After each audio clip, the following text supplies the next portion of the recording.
Irmãos, nós vamos abrir a palavra, Zacarias, capítulo 3.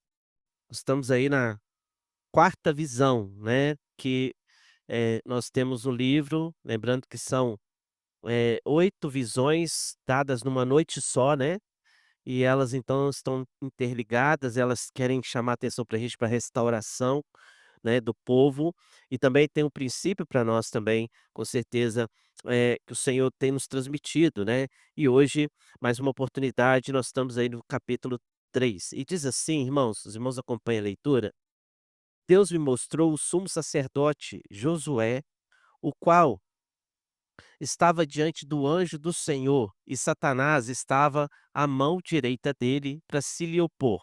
Mas o Senhor disse a Satanás: O Senhor te repreende, ó Satanás. Sim, o Senhor que escolheu a Jerusalém te repreende. Não é este um tição tirado do fogo? Ora, Josué, trajado de vestes sujas, estava diante do anjo. Tomou este a palavra e disse ao que estava diante dele: Tirai-lhe as vestes sujas. A Josué disse: Eis que tenho feito que passe de ti a tua iniquidade, e te vestirei de finos trajes. E disse eu: Ponha-lhe um turbante limpo sobre a cabeça. Puseram-lhe, pois, sobre a cabeça um turbante limpo, e o vestiram com trajes próprios. E o anjo do Senhor estava ali.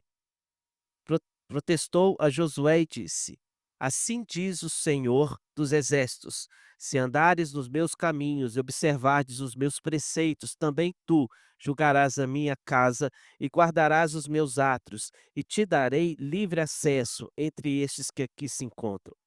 Ouve, pois, Josué, sumo sacerdote, tu e os teus companheiros que se assentam diante de ti, porque são homens de presságio. Eis que eu farei vir o meu servo, o renovo. Porque eis aqui a pedra que pus diante de Josué. Sobre esta pedra única estão 7 olhos. Eis que eu a lavrei, a sua escultura, diz o Senhor dos Exércitos, e tirarei a iniquidade dessa terra num só dia. Naquele dia, diz o Senhor dos Exércitos, cada um de vós convidará o seu próximo para debaixo da vide e para debaixo da figueira. Pai, obrigado, Deus, pela tua palavra. Podemos, Deus, ainda poder ler ela livremente, Pai, e também meditar em sua palavra. Abençoa-nos, Deus. Dá-nos, ó Pai, compreensão, e assim, Deus, possamos ser edificados nessa noite, em nome de Jesus. Amém. Meus irmãos, então nós estamos na quarta visão, como o texto chama atenção, essa visão aí traz para a gente como centralidade a figura do sacerdote Josué. Lembrando aqui que não é o Josué lá de trás do livro, mas esse aqui é o sacerdote, esse sacerdote é o sacerdote que foi, o que retornou lá do exílio. Ele está então em Jerusalém, quando aqui Zacarias profetiza, e ele então tem aqui a figura central dentro da passagem, chamando atenção para esse homem, para esse sacerdote. Então, irmãos, até aqui nós vimos visões focadas na seguinte intenção: nós vimos Deus falando da reconstrução, né? E também vimos, irmãos, que na confirmação de Jerusalém como habitação do Senhor e como cidade escolhida para a partir dela reinar sobre as nações. E hoje nós observamos agora que Deus tem a ideia de transmitir para a gente, irmãos, que Deus restauraria o ministério sacerdotal em Israel, algo que tinha se perdido, porque não havia mais templo. Nós sabemos que eles são exilados, estão ali vivendo um período difícil, não havia todo um sistema de adoração. Na verdade, provavelmente aqui Josué nunca tinha feito um sacrifício na vida em relação a Deus. Não havia então esse momento que Deus quer restaurar. Mas por que o foco no sumo sacerdote? Porque, irmãos, não havia razão de se reconstruir o templo, e nós precisamos compreender isso. Nós não fazemos isso, né? Quando, por exemplo, nós vamos começar uma igreja, nós não fazemos o templo para depois ter as pessoas. Nós primeiro precisamos ter as pessoas para depois poder realizar e fazer assim a obra da construção do templo. Então a realidade é, primeiro, antes que houvesse um templo, precisava se restaurar a adoração. Nós sabemos pela história, como dissemos, aqui o profeta está justamente naquele período de restauração entre Esdras e Neemias. E nós temos a consciência de que havia ali um movimento de restauração, não só dos muros da cidade em si, mas também do templo. O templo seria reconstruído naquele momento. Então agora Deus se volta os olhos para o povo, chamando a atenção que a verdadeira adoração, o culto a Deus precisava ser restaurado, irmãos. Então nós vamos olhar essa figura como? Olhar essa visão de que forma? Irmãos, a melhor forma de entender aqui, essa, visão, né, a palavra que nós temos hoje diante de nós, não é olhar para aquilo que eles fazem, mas olhar para os personagens. E nós então vamos trabalhar a ideia dos personagens para poder entender o que Deus quer chamar a atenção para a gente e deixar para nós como recado. Então, o primeiro personagem que nós temos é claro e óbvio, irmãos. Nós observamos aqui que o primeiro personagem é o sumo sacerdote, Josué. Então, meus irmãos, o versículo 1 chama atenção para a gente que ele está diante do anjo. Repare, o versículo 1 chama atenção: Deus me mostrou o sumo sacerdote Josué, a qual estava diante do anjo do Senhor. O local que ele se encontra diante do anjo do Senhor, irmão, seria o local mais óbvio para o sumo sacerdote estar. É ali na presença de Deus. É onde ele então entrega ao Senhor aquilo que é o pedido e o clamor e também a oferta do povo. O sacerdote é aquele que chegava diante de Deus. E se ele achega diante de Deus, é óbvio que ele precisava estar na presença do santo, daquele que é o Deus Todo-Poderoso. E ele tinha, irmãos, o dever de apresentar então a Deus os sacrifícios e holocaustos. Relembrando a figura que nós temos a construída na lei de Moisés, é esse o objetivo. Ele era responsável pela organização do culto que era prestado diante de Deus. Então ele precisava ser aquela figura onde ali as pessoas quando chegassem, ele sabia que estavam também chegando diante de Deus, porque ele era aquele que tinha acesso a esse momento de adoração, de culto, de servir ao Senhor. Além de cumprir todas as funções do sacerdote, irmãos, o sumo sacerdote também era o único que podia entrar no lugar que havia no templo e no tabernáculo, chamado Santo dos Santos. Esse lugar, irmãos, é onde ficava o maior símbolo da presença de Deus, aquilo que prefigurava o poder do Senhor, a Arca da Aliança. E dentro desse pensamento, agora nós temos uma grande dificuldade quando se volta para cá, né, porque nós sabemos muito bem que não havia mais esse sistema de adoração, não havia mais esse momento de culto. Era tão importante a função do sumo sacerdote, meus irmãos, e tão sério o que ele fazia, que quando havia o primeiro tempo, todas as vezes que o sacerdote chegava diante de Deus e oferecia ali o seu sacrifício, entrando ali no Santo dos Santos uma vez apenas no ano, para oferecer e clamar a Deus pelo perdão da nação, nós entendemos que havia todo um preparo, toda uma purificação, todo um momento santo diante de Deus, né. Os irmãos já devem ter visto muito aquelas figuras, né, tanto nas bíblias aí de estudo tem, ou até mesmo na internet, você deve ter visto alguma coisa, daquelas a veste sacerdotal do sumo sacerdote, né, cheia de pedras, né, aquelas pedras preciosas, ouro para todo lado, né. Mas uma coisa interessante, talvez você não saiba, é que quando o sacerdote entrava no santo do santo, ele entrava com uma roupa de linho fino, branca, simplesmente, só isso, só isso. Porque lá fora ele precisava representar isso para o povo, a santidade, a grandeza, mas diante de Deus ele tinha que mostrar a simplicidade e a necessidade de uma vida transformada. E o que nós vemos na figura, irmãos, é justamente essa roupa que o texto refere que está diante ali do anjo, Josué. Essa roupa é a roupa de linho fino, né, o finíssimo, como é dito em algumas versões, onde ali aquela pessoa está totalmente vestida de branco, né, aqueles vestidão branco, né, para os irmãos entenderem da nossa linguajar aí, é o vestidão branco, né. Só que ali, irmãos, o texto chama atenção que esse vestido estava sujo, sujo. E nós sabemos muito bem o que a sujeira nessa roupa provavelmente simboliza. Simboliza o pecado. Simboliza, irmãos, a negligência daquele povo em servir a Deus em fidelidade, agora eles estão maculados pela poeira desse mundo. O pecado agora é visível diante de Deus. O texto chama atenção que Deus está vendo aquelas roupas sujas, né? E nada revela mais sujeira do que o branco, não é verdade? né. Ô irmãos, que vocês for lá em casa, vocês vai ver como é que a Liz é uma bênção pra mostrar pra gente, né Milena? A Liz já deixou a casa toda colorida.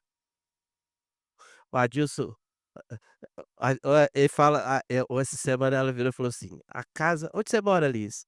"Eu moro na casa do Adilson." Ela acha que a casa do Adilson, que quem vai lá arrumar alguma coisa é o Adilson. "Mas por que que ele deixou você morar aqui?" "Não sei, ele deixou eu morar aqui." Ela fala assim: "A casa é do Adilson." Aí às vezes a mulher fala assim: "Outro dia estragou a torneira, a mangueira lá." "Mamãe, chama o Adilson." Aí você arrumou sarna pra se coçar, Adilson. A Liz não esquece não. Mas irmãos, então a Liz hoje deixou as marcas, tá lá se for lá em casa vai ver, tem azul, vermelho pra tudo quanto é lado, porque a criança é assim, né, criança é assim. E nós também, irmãos. Nós muitas vezes esquecemos como nós nos sujamos, não é verdade? Passo a passo, na dificuldade do nosso coração, irmãos, de ser fiel a Deus, nós precisamos trajar as roupas da pureza, e precisamos buscar essa pureza.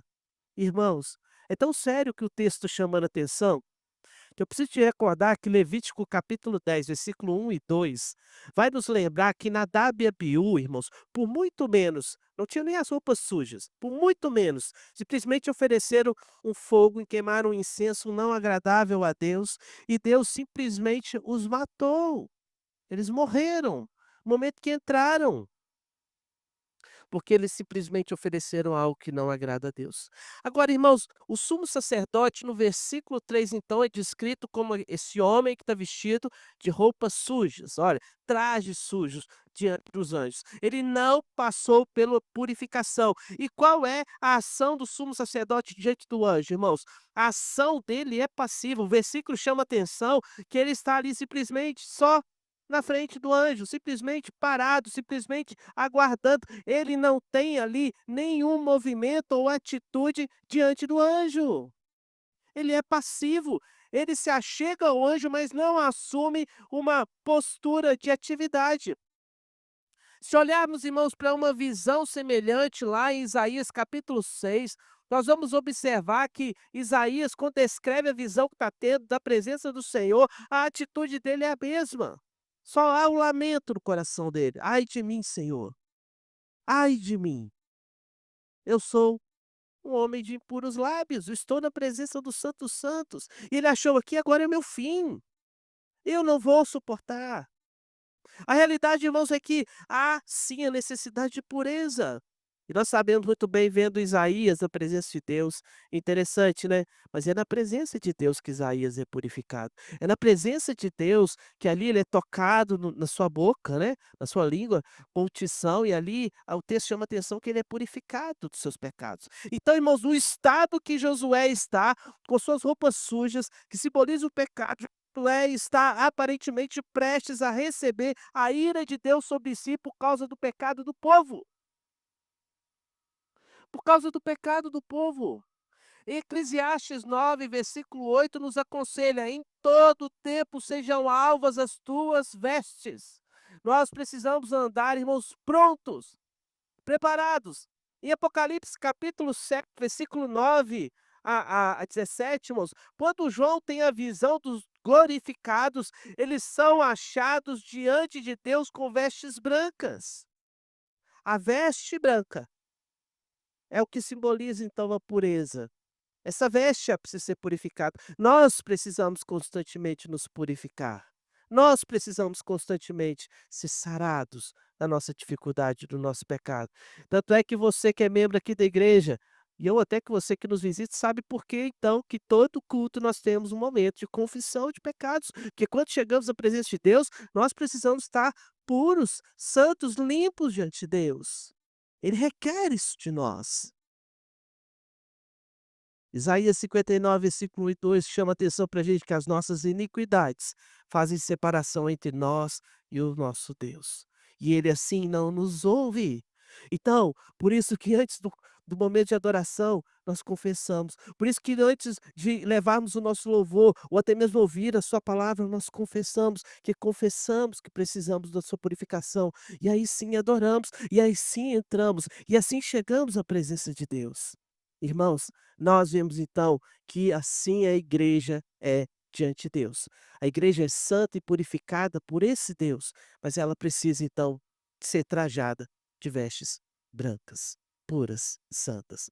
Então chegamos, irmãos, diante do segundo personagem. Qual que é o segundo personagem do texto? O segundo personagem do texto não é o anjo,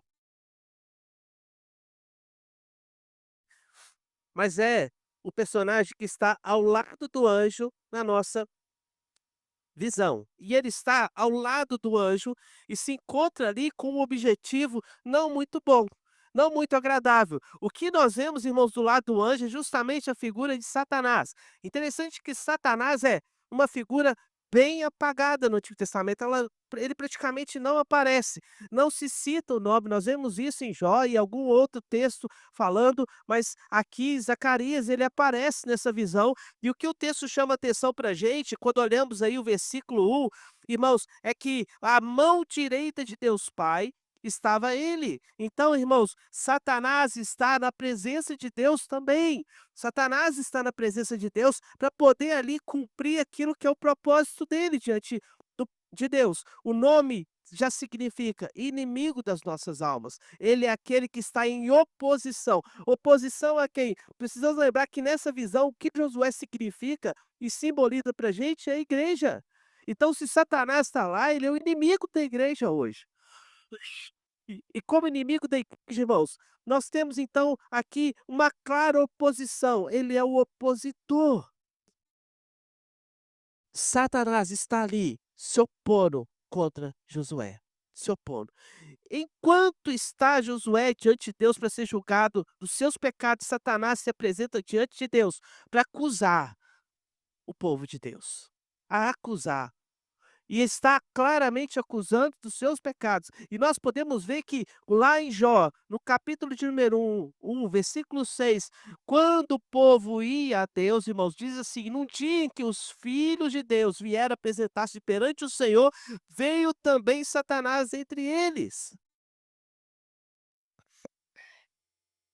Irmãos, o diabo não está muito longe de nós, não. Não se espante. Não se espante. Pode estar aqui no culto hoje, assistindo o culto do seu lado, esperando só que nós tenhamos um momento de vazio. É esse o opositor das nossas almas. Ele está aqui contra. Ele também está lá para desestimular o povo de Deus.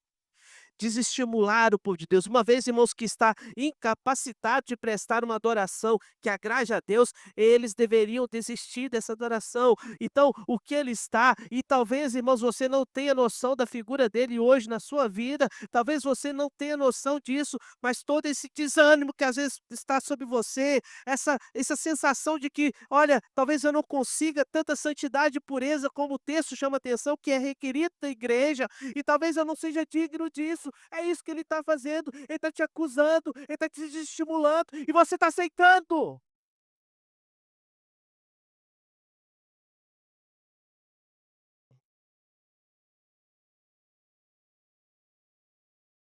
Você já ouviu aquela vozinha quando você está em casa, cansado? "Oh, cansado hoje." Aí logo vem na sua cabeça assim, né? É, tô cansado hoje, acho que não vou na igreja não. Parece que tem uma pessoa falando com você, não parece? Não parece que tem uma pessoa falando com você? Cuidado! Pode ter realmente alguém falando com você nesse momento, sussurrando nos seus ouvidos. É verdade, vai não. Fica em casa. Melhor, né? Vai melhor, aqui em casa é melhor. Fica aqui, hoje vai passar aquele filme que você queria ver. Hoje é aquele capítulo da novela que você não pode perder. É, depois você vê lá na internet, culto, já fica gravado mesmo. Depois você vê em casa. Olha que bênção. Cuidado com o diabo, irmãos. Cuidado com o diabo. cuidado.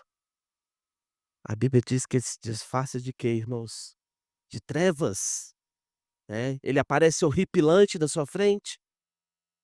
Quando ele chega para Adão e Eva lá no jardim, como lembramos hoje pela manhã de novo, né, irmãos, ele chegou lá, uma fera, uma besta de não sei quantos chifres, rosnando, cuspindo fogo. Chegou mansamente, irmãos, com propostas tentadoras. Não é, com meias verdades, como vimos hoje pela manhã, com meias verdades, né. Então, nós temos que tomar cuidado com isso, meus irmãos. Hoje, meus irmãos, Satanás não tem mais acesso à presença de Deus. E se você continuar vendo aí no livro, nos estudos de Apocalipse, eu vou te dar uma pincelada para você poder ver por que que eu vou te afirmar isso. Quando em Apocalipse 12, versículo 10 a 12, nós temos a palavra de Deus chamando a atenção para o seguinte: então ouvi grande voz do céu proclamando: agora veio a salvação, o poder, o reino do nosso Deus e a autoridade do seu Cristo, pois foi expulso o acusador de nossos irmãos, o mesmo que os acusava, olha, de dia e de noite, diante de quem? Do nosso Deus. E ele continua: eles, pois, o venceram por causa do sangue do Cordeiro e por causa da palavra do testemunho que deram.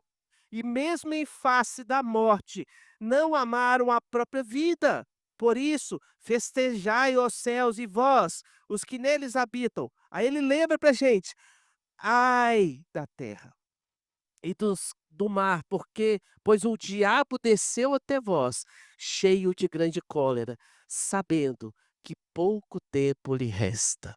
Olha, irmãos, eu só não vou te explicar o texto, explicar você vem na quinta-feira, tá? Então você sabe que ele não está mais no céu. Mas quando foi isso? Então você vem quinta-feira nos estudos, você vai aprender e vai saber quando é que foi isso. Voltando aqui, irmãos, meus irmãos, algo precisa ficar claro aqui para nós. O alvo de Satanás não é Deus, mas os seus filhos.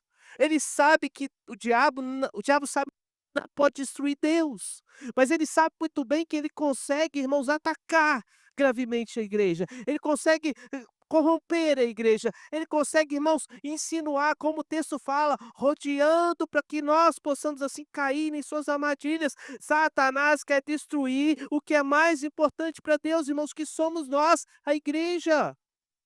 Em Efésios capítulo 6, versículo 12 diz: porque a nossa luta não é contra sangue e a carne, sim contra os principados e potestades, contra os dominadores deste mundo tenebroso, contra as forças espirituais do mal nas regiões celestiais. Então nós não precisamos, irmãos, de forma nenhuma, de coisas, irmãos, que esse mundo tem para nos oferecer para poder guerrear. A nossa guerra é espiritual e muitas vezes nós somos sendo vencidos, irmãos.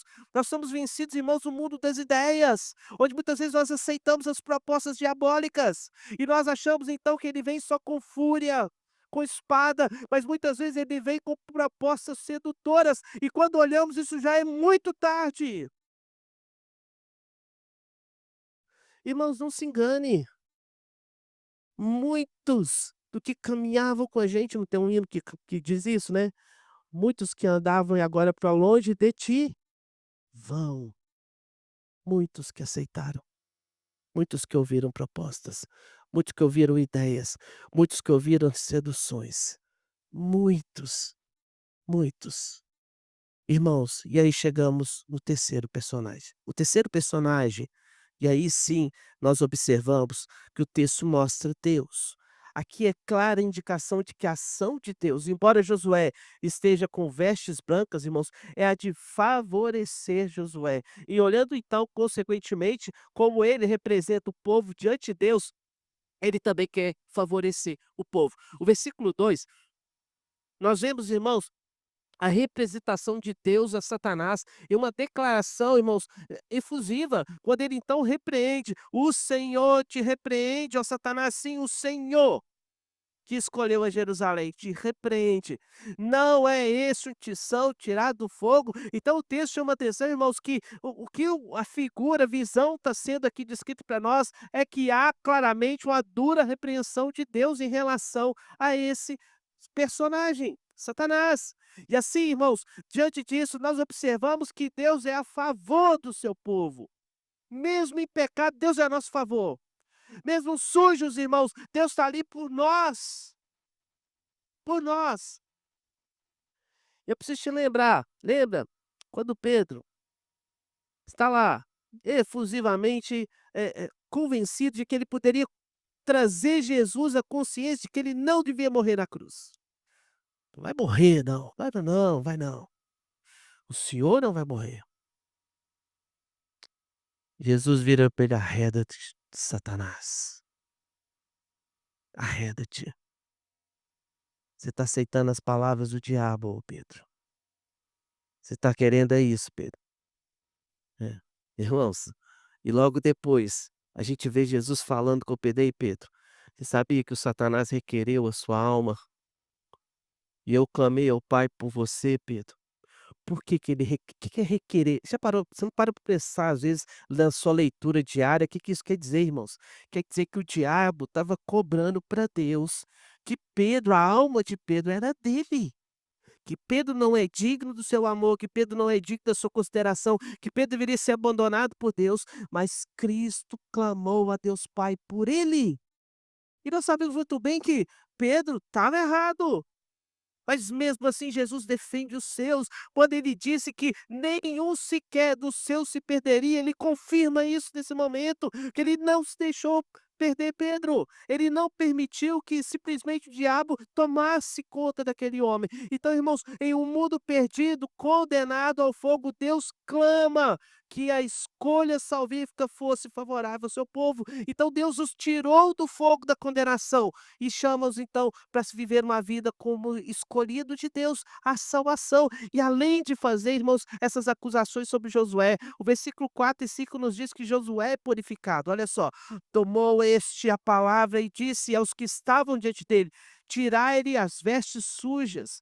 A Josué disse: eis que tenho feito que passe de ti a tua iniquidade, e te vestirei de finos trajes. E disse eu: ponha-lhe um turbante limpo sobre a cabeça. Puseram-lhe, pois, sobre a cabeça um turbante limpo e o vestiram com trajes próprios. E o anjo do Senhor estava ali. Irmãos, o que nós vemos, irmãos, é aqui a purificação acontecendo. Agora já não tem mais aquela roupa suja. Agora, irmãos, ele está purificado. Josué, assim, irmãos, como todo o povo de Deus na história, não é aceitável diante de Deus por si só. Se não formos lavados pelo sangue do Cordeiro, irmãos, nós não seremos alcançados por Deus. As novas vestes aqui que o texto chama atenção, são típicos de uma condição diferente. Agora, irmãos, nós somos mudados. A palavra de Deus diz que Paulo nos afirma que nós somos agora nova criatura, um estado diferente. O que ele fala é que as coisas novas se passaram. Ou seja, irmãos, se eu me tornei algo que morreu e agora é um outro ser, não dá para voltar a ver a vida. É algo transformado permanentemente. Eu e você, irmãos, somos chamados a viver uma nova vida. E essa vida agora, ela não é uma vida proporcionada pelo meu esforço, mas por esforço do Cordeiro. Como nós lemos aqui na primeira passagem lá em Apocalipse, que eu li aqui com os irmãos no início do culto, irmãos, ele é vencedor. E ele venceu para que nós também nos tornássemos vencedores com ele.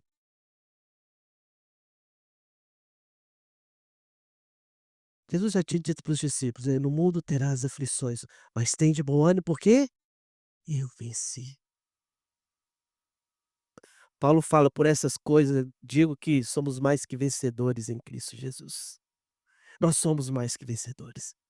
Então, querido, o versículo, irmãos, 6 e 7, nós observamos que por que que Josué está, repreendido aqui, por aí de Deus, por quê? Essa condição, embora, irmãos, ele agora purificado, ele é repreendido. Olha o versículo 6 e 7. Então, perceba uma coisa, Josué tem uma atitude passiva. O diabo não. O diabo é o opositor, ele está claramente acusando, acusando. E Deus, ele tem toda a atitude. Irmãos, interessante que, a igreja, ela a ideia que Josué está aqui calado diante de Deus, é que a igreja não se defende, entende? A igreja não justifica, a igreja, ela não ataca, a igreja ela só espera. Espera o quê? Deus. Ela só espera em Deus. O que Josué faz? Josué, irmãos, não justifica o seu pecado. Josué não usa insinuações, não provoca nada, não condena, não ataca. Ele simplesmente fica passivo porque ele espera uma ação divina sobre a sua vida. E eu e você, então, também precisamos entender que os nossos atos não mudam nada se não for Deus. Que as nossas obras não vão nos salvar, irmãos, se não for Deus. As nossas roupas não ficam brancas, como o texto fala. Nós não somos purificados do nosso pecado pelos nossos atos. Irmãos, e como as pessoas acham que podem hoje comprar santidade, pureza, vida com Deus diante da igreja? Querem comprar por bons atos, querem comprar com dinheiro, querem comprar, né, com caridade. Como se Deus olhasse para essas coisas e dissesse assim: "Não, agora ele é santo, ó, ele está ajudando os pobres. Não, agora ele é santo. Agora ele faz o bem. Não, agora ele é santo". Olha, não, irmãos. O versículo 6 e 7 diz: "Protestou a Josué e disse: Assim diz o Senhor dos Exércitos: se andares nos meus caminhos e observares os meus preceitos, também tu julgarás a minha casa e guardarás os meus atos. E te darei livre acesso entre estes que aqui se encontram". A condição de permanência diante de Deus é santidade, é santidade. Então, como a gente vai ver em Apocalipse lá, irmãos, no estudo, por que que Deus está trabalhando para expulsar o diabo do céu? Porque ele é a figura do pecado. Então Deus tem que expulsá-lo do céu. Então, se nós também queremos permanecer diante de Deus, a palavra em 1 Pedro capítulo 1, versículo 15 e 16 diz: "Pelo contrário, segundo é santo aquele que vos chamou, tornai-vos santos também, vós mesmos, em todo o vosso procedimento, porque escrito está: sede santos, porque sou santo". Então, irmãos, nós precisamos andar nos caminhos de Deus e observar seus preceitos se quisermos viver com Ele. Deus requer isso de nós. Não é viver amanhã, irmãos, é viver hoje. É viver hoje. A atitude de você deixar para amanhã o que você deveria começar aqui hoje, já mostra que, na verdade, você não está andando no caminho. Não está. Irmãos, a igreja está cheia de histórias assim. Você provavelmente já ouviu muitas dessas histórias. Muitas, muitas. Eu tenho muitos amigos que em vários momentos eu cheguei para eles e falei assim: "Ó, e aí? Ô, cara, você sumiu da igreja". "Ah, eu vou voltar, mas primeiro eu preciso acertar algumas coisas na minha vida". E eles nunca voltaram para a presença de Deus, porque a gente acerta é aqui. Deus não chegou na visão e falou assim para Josué: "Josué, vai embora. Quando você tiver com a roupinha melhor, limpa, você volta aqui na presença. Não, vem cá que eu vou te purificar. Vem cá que eu vou te transformar". Querido, não deixe para amanhã.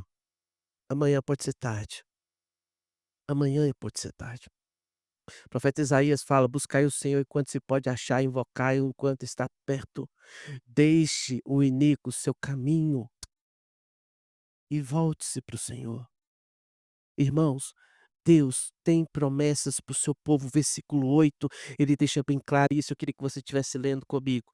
Versículo de número 8, ele diz pra gente: "Olha, a esperança, o renovo", o texto chama atenção e fala do renovo, o que Cristo é pra gente. Versículo 8, leia comigo: "Ouve, pois, Josué, sumo sacerdote, tu e os teus companheiros que se assentam diante de ti, porque são homens de presságio. Eis que eu farei vir o meu servo, o renovo". Então, irmãos, o que aguarda a igreja? O que Josué deve esperar? O que Zacarias vai deixar para aquele povo que voltou para Jerusalém? Olha, o Senhor vai enviar o renovo. O renovo é Jesus. O renovo é Jesus. Então, olha, o nome que é dado a Cristo aqui, renovo, irmãos, recomeço. É isso que Cristo simboliza para mim e para você. Cristo é o recomeço. O que Deus está fazendo aqui, a atitude mais importante, além da purificação, é chamar a atenção para Josué. Josué, espere, fale para o povo para aguardar, fala para o povo para se manter firme em pureza, porque o renovo vem. O renovo vem. O renovo está chegando. Deus promete trazer, então, irmãos, aquele que o povo tanto esperava, é o Messias, e nós também precisamos aguardar. Nós também precisamos esperar, irmãos, que todas as coisas aconteçam e Cristo volte, mas você precisa entender que hoje Ele é o renovo. Ele é o renovo para você. E quando Ele nos afirma, hum, que enviará, talvez hoje seja o dia que Ele está te enviando esse renovo, querido. Talvez hoje seja o dia de você se renovar na presença de Deus. Talvez seja hoje que você precise encontrar o Senhor e falar: Senhor, sozinho não dá. Talvez, querido, os tropeços que você tem dado na tua vida é justamente porque você está correndo, tentando fazer algo e não consegue, tentando se justificar, tentando se curar sozinho, né, daquelas mágoas e dores, tentando resolver seus problemas com as suas próprias mãos, mas você não entendeu. A nossa atitude de Deus é: espera no Senhor, confia e o mais Ele fará. O mais Ele fará. Ele fará por nós, irmãos. Ele fará com que nós sejamos transformados, abençoados em todo o tempo. Santidade é uma coisa importante. Mas lembra que eu falei com você que tem 2 Josués, né? Qual que é o outro Josué? Josué, o conquistador. Um é o Josué conquistador. Esse aqui é o Josué sacerdote. Interessante. Eu não sei, eu imagino que não tem coincidências na Bíblia, né? Mas Josué 3,15, o versículo mais importante do livro de Josué é o seguinte: santificai-vos, porque amanhã o Senhor fará maravilhas no meio de vós. Santificai-vos, porque amanhã o Senhor fará maravilhas diante de vós. E esse Josué então é chamado para ser santo. Percebe? Então sempre foi santidade. Para entrar na terra prometida, precisava ser santo, para ver as maravilhas, precisava ser santo. Irmãos, para entrar no santo dos santos, precisamos ser santos. E se nós queremos ver na nossa vida, no meio do povo de Deus, no nosso lar, irmãos, coisas maravilhosas acontecendo, nós precisamos ser santos. E quando você lê o livro de Josué, irmãos, você vê claramente que o perigo que é um pecadinho, um pecadinho, um pecadinho, um pecadinho. Lembra de Jericó, irmãos? Da gente chega lá no capítulo número 3, capítulo 4, nós vemos lá que Jericó é alcançada, destruída, mas simplesmente um homem lá toma para si um pouco dos despojos que seria dado a Deus. E esconde. E eles vão para a próxima batalha, uma cidadezinha pequena, e o povo cheio de confiança, José fala o seguinte: "Olha, vamos mandar esses homens todos não, nosso exército é muito grande, vamos mandar alguns poucos mil homens". E foram então por volta de 3.000 homens para conquistar a pequenina cidade de Ai. Vitória fácil, deixa o povo descansar, né. Como o povo tá dizendo pra nossa língua, não precisa pôr o time titular não, né, ô Cabral. Põe os reserva que dá conta. Põe os reserva, vamos lá, põe os mais fraquinhos, deixa os bons que vão na frente, deixa eles descansarem. Só isso aqui já dá. Eles voltam, irmãos, correndo, envergonhados, porque é isso que o pecado faz com a gente. Que é isso que o pecado faz com a gente. E quando nós olhamos para a história, nós sabemos bem o que que acontece. Josué chega para Deus e fala: "Senhor, humilhados, olha, nós somos humilhados". O que Deus diz para Josué: "Tem pecado no meio de vocês. Há pecado no meio de vós". E ele então começa a tentar descobrir, o texto fala de sorte, né, lançou sorte, né, até que chegou na família, até que chegou na casa, até que chegou no personagem que tinha feito todo aquele ato pecaminoso, e foi a causa da vergonha e da derrota da igreja. Percebe que um pecadinho não é só um pecadinho, né, não é só um pecadinho. Um pecado é muita coisa, irmãos. O pecado é muita coisa. E nós precisamos, irmãos, limpar nossas vestes, purificar nosso coração. Eu sei que muitas vezes você não consegue sozinho. Ninguém consegue sozinho. Mas nós temos Cristo Jesus. 1 João capítulo 1, versículo 9 diz: Filhinho, se todavia alguém pecar, temos advogado junto ao Pai, e ele é Jesus Cristo justo, e ele é a propiciação pelos nossos pecados, não só pelos nossos, mas do mundo inteiro. E eu estou escrevendo para vocês não pecar, mas se todavia pecar. Então, queridos, se está assim, clame a Deus. Eu queria que você estivesse curvando a sua cabeça, clame a Deus, coloque sua vida diante de Deus. Ah, pastor, mas eu não tenho pecado, eu não me lembro de pecado nenhum. Querido, a sua oração tem que ser igual a de Davi. Então, Senhor, traz à memória os meus pecados para que eu os possa, assim, os confessar. O zelo de Davi também é muito interessante. Fale com Deus, Pai, eu confesso, eu confesso. Deus, nós damos graças, Senhor, que nós somos alvos, Pai, não pelo nosso mérito, mas por Cristo. E assim, Pai, confessando, reconhecendo, nós clamamos, ó Deus, que o Senhor venha, Deus, ao nosso favor. Assim como o Senhor foi propício, Pai, estava ali, Deus, para abençoar, para purificar, para dar novas vestes, ó Deus, a Josué. E assim também informá-lo que o renovo vem. Deus, que o Senhor faça o mesmo conosco, Pai. O Senhor que ouve o clamor do teu povo, assim também ouça, ó Deus, a cada oração feita. E abençoa a nossa vida, Pai, para que nós possamos, ó Deus, sempre reconhecer que nós, ó Deus, precisamos das vestes lavadas no sangue do Cordeiro. Em nome de Jesus. Amém.